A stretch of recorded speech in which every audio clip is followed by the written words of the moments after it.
Hi, good morning po, Sir Jake Raven. Sir, ito po yung actual video test ng order nyo. Tinitest po namin MSI GeForce GTX 1050 Ti 4GB. Yan, nakita nyo po kanina, nakastop yung fan pero umaandar na siya. Smart fan po yung tawag doon. Pag walang ginagawa or walang video card na processing, video power na process. So, yun. Hindi siya iikot. Kunyari, nag-internet lang kayo, nag-YouTube. Yun. Naka-idle lang siya or naka-stop. Smart fan po yung tawag yun. Normal lang po. Yan. May LED din po siya. Tapos may 6-pin power connector po. Recommended po namin dito sa power supply. At least 500 watts minimum. Kung generic naman po yung power supply nyo, basta brand new nyo binili, 750 watts, okay na rin po yun. Basta may 6-pin. Pero as much as possible po, rated at branded lang po yung gamitin natin power supply. Brand new or used po yan, rated lang po lagi ang gamitin natin na power supply, yung mga branded po. Best po na mag-invest sa mga power supply. Yan. Tapos yung MSI 10 ilaw na logo. Yan. Tapos, yan po, may warranty sticker po ng MSI. Yan, nasa screw. It means never po yung na-open or no-risk na repair. Yan, serial number niya. Yan, dalawa yung serial number nito. Yan, nakabaliktad lang po. Tapos meron din dun sa baba. Makita ko na lang later pag na-shutdown na natin. Yan, ito po warranty sticker namin. Panood po sa bawal alisin yung mga warranty sticker or buksan po yung video card para hindi po ma-void yung warranty. Once in-open nyo po or inalis yung warranty sticker or in-open po yung video card, void po yung warranty, hindi po namin yan i-accept. Okay po. Pag may warranty naman po kayo, message lang po kami sir pag may any issue kayong encounter. Pero guaranteed namin yun wala po. Sir Jake Raven. Ang ganda po nito sir. Parang bumili lang kayo ng brand new. Tapos ito yung yan. Time running niya sa permac yan. 2 minutes na siya. Ayan. Tapos yung graph, tingnan niyo po. Straight na straight lang. Super. Napaka-stable. Grabe yung video ito. Ayan. Yan po yung buong screen. Wala pong kahit na anong issue. Walang random restart or random shutdown. Walang hang and freeze. Wala din pong BSOD or garbage display yan na lumalabas. Napaka-smooth and stable lang po niya, Sir Jake Raven. Ayan.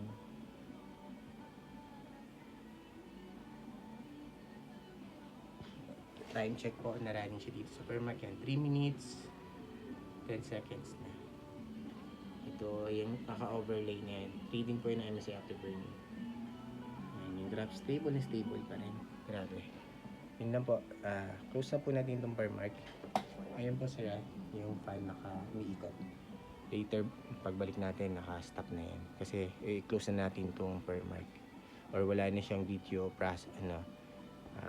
nangangailangan ng powered video card process. Ngayon, close ko na to. Yan.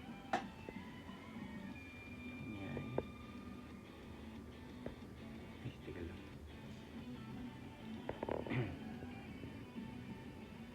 Yan yung GPU-Z. Alis lang tayo. Yan.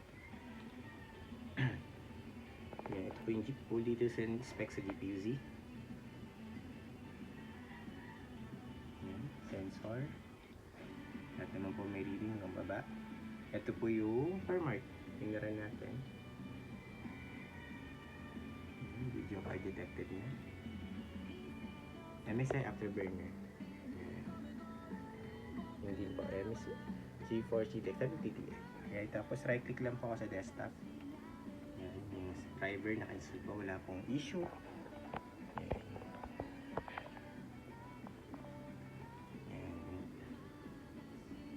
Driver system information ng driver. Yan. So wala, all good naman po sa driver. Tapos open po ng Chrome. Yan, Sir Jake Raven. Yung tab lang ako. Time. Yan. 6:16 AM. Wednesday, December 3, 2025. Yan po yung card date and time natin. Today, before po namin i-ship out later po. Yan. Isa pa. Each time lang. Yan, meron na rin agad lumabas pag nag-Google search kayo.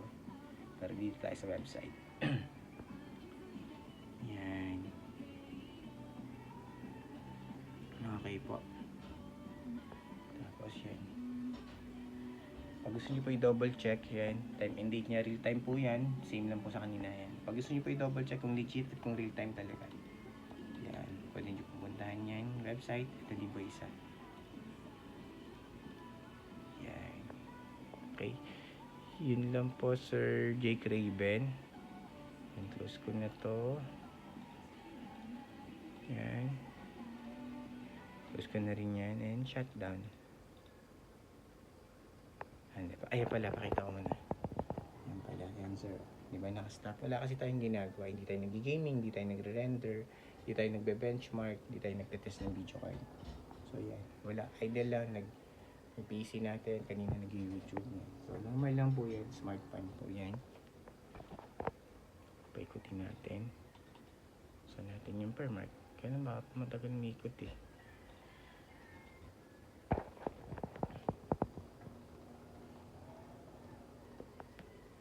Yan. Tingnan natin. Yan. Pag na-reach na yung temperature na 65 siguro, ay, umikot na. Yan. So, yun lang po. Normal lang yan. Pag idle, naka-stop. Yung fine. Pero hindi po full stop yun na biglang stop na lang. Gradual po yung full stop niya, dahan-dahan. Okay po, Sir J. Graven. Close ko na to. And shut down.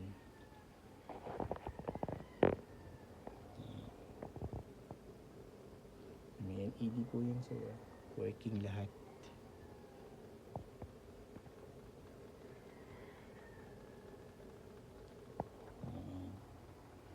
And sir, power supply po nire-recommend namin minimum 500 watts. Goods na po yun. Ayan. Huwag pong gamit ng generic. Kung meron mga generic ngayon, ipon po tapos upgrade po tayo ng power supply. Ayan, may 6-pin power connector siya sir. Ayan. Warranty sticker po. Ulitin ko lang sir, bawa alisin or buksan, alisin yung warranty sticker yan or buksan po yung video card para hindi po ma-void yung warranty natin. Serial number niya, nakabaliktad lang. Serial number 1 yan. Kasi serial number 2 yun.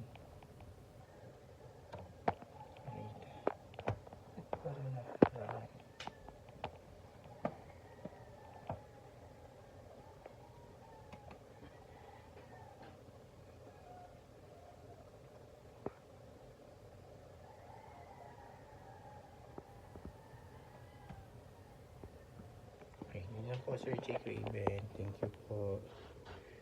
Bye.